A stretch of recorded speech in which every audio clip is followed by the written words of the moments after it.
Terry Funk, more than just hardcore. Chapter 1. Funk Family Tree. My generation is at least the third in a line of crazy people named Funk. My father was born in 1918. His given name was Dorrance Funk, which was the name his mother used to call him. However, his friends and schoolmates always referred to him as Dory. He, his brother, Herman, and sister, Dorothy, were born and raised in Hammond, Indiana. Their father, my grandfather, was Adam Funk, who was a Hammond police officer. He'd come from Krauthausen, Germany, where he had served as a member of the Kaiser's Guard. After World War I, Adam moved to Hammond, where he started out walking the beat. He was a very good man, and he lived by a few rules: you follow the law, and right is right. He worked long and hard, rising through the ranks to become chief of police. Hammond was just east of Chicago, stronghold of the criminal syndicate, run at this time by Al Capone during the Prohibition era. Needless to say, there was never a shortage of action for Adam. Adam was a no-nonsense kind of guy, and he was also willing to fight for what he believed in. Adam Funk shot and killed 6 people in the line of duty during his career. Marshall Dillon wasn't shit compared to Adam. Adam's no-nonsense attitude extended to his finances. He was very frugal, which I think was true of a lot of people who lived through the Great Depression. Adam was no-nonsense at home too. He expected his kids to toe the line, and when they didn't, he would not spare the rod.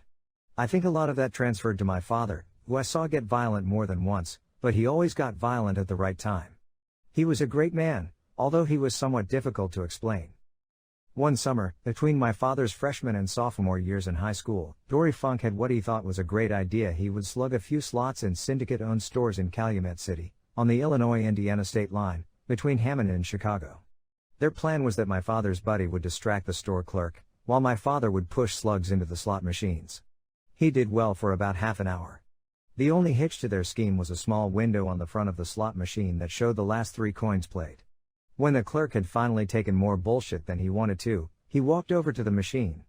To try to keep him from seeing the slugs, Dory tried quickly to put in 3 nickels so they would be the only coins visible through the window, but he dropped his 3rd nickel, and the clerk saw the slug in his machine.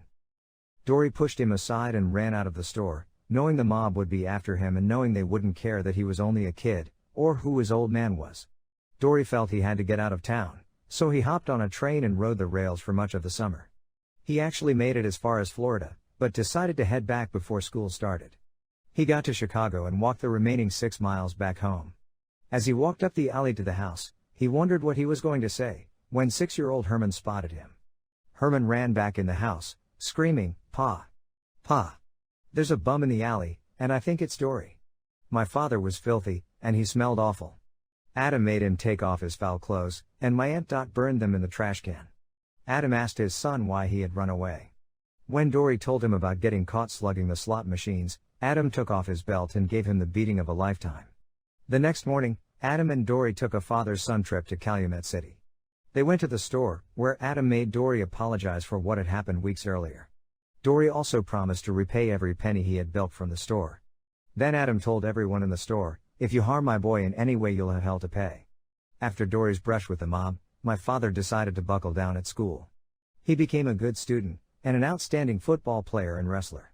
He won the state wrestling tournament 3 years in a row and became class president his senior year. He took his wrestling to the next level after Coach Billy Tom recruited Dory into the University of Indiana in Bloomington. Coach Tom, considered one of the best coaches in the country, was a strict disciplinarian and specialized in leg wrestling and hooks. His forte was the top body scissors and a variety of leg locks. Coach Tom also taught how to cross a man's face while applying these holds, making them tortuous, but still legal under amateur wrestling rules. Used properly, these holds can knock a man out. In short, Coach Tom taught his wrestlers how to hurt their opponents. My dad wanted a good education, but he got the best of all possible worlds.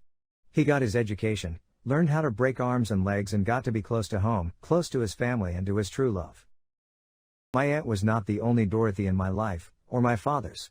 He ended up marrying his high school sweetheart, Dorothy Matlock, in 1940. They married secretly while my father was a freshman in college. She was a year older than him, and he often jokingly accused her of robbing the cradle. She never did seem to think that was very funny. Even though in 1940 they were now married, my mother stayed with her parents while my father was at school, because my parents didn't have much money. Bloomington was only about 200 miles from Hammond, so Dory would hitchhike home after his last class Friday, so they could spend weekends together. The summer after my father's freshman year, he got a part-time job driving a truck for Inland Steel, and my mother worked in her father's drugstore. They had a few dollars in their pockets and were happy together, but that summer she found out she was pregnant, and they had a decision to make.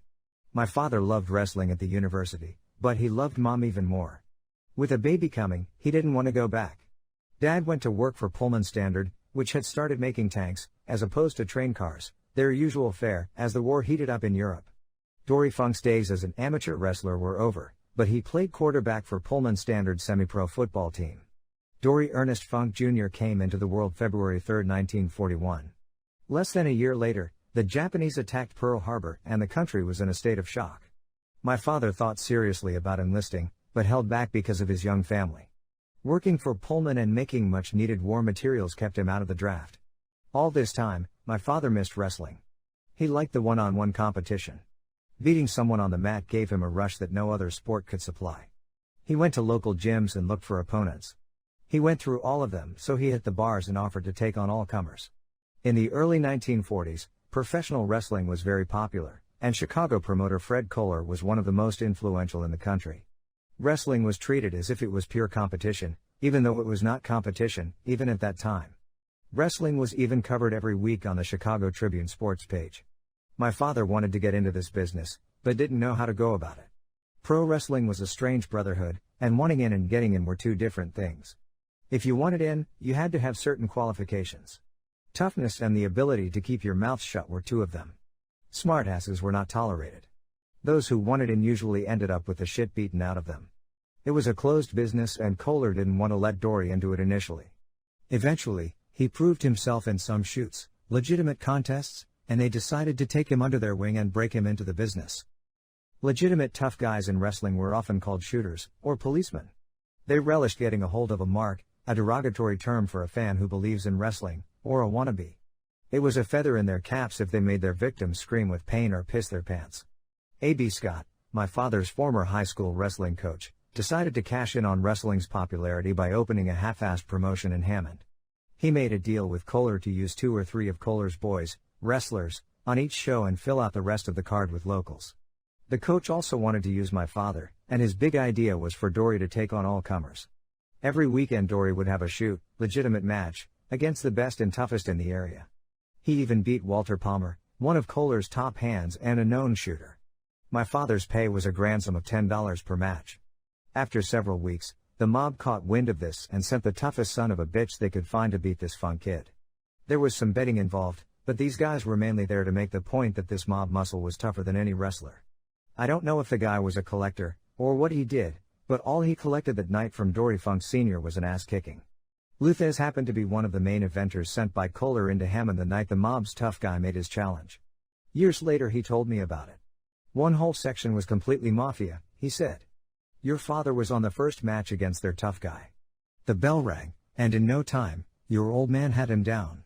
He top body scissored him and then ripped him across the face several times with his forearm.